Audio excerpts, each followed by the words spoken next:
Oh, here's example 4 for proving trigonometric identities. First step, as always, would be split it up into left side and right side. So left side will be equal to 1 plus cotangent x over cosecant x.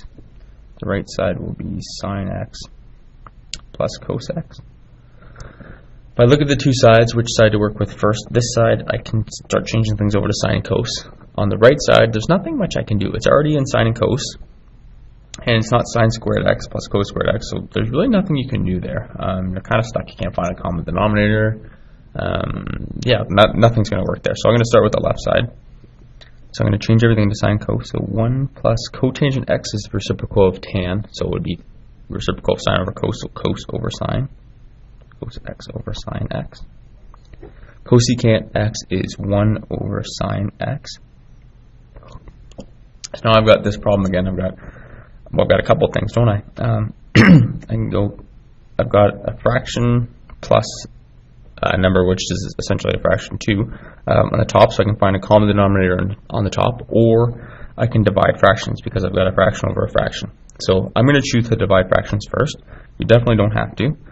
You could find a common denominator on the top first. That will work as well.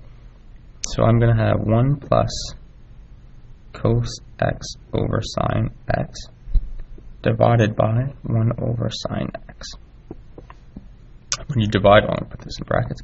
When you divide fractions, you invert multiply, so this will be 1 plus cos x over sine x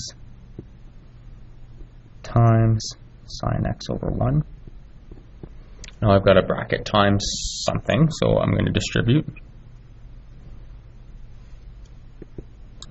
So I'm going to end up with sine x over 1 times 1 is just going to be sine x.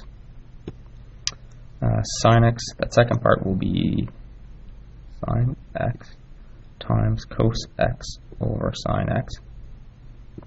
And what happens is, when we do rational expressions, the sine x will divide it with a sine x, and we'll be left with just sine x plus cos x. And that is equal to the right side, so we are done. So we'll just say therefore left side equals right side, and we are finished.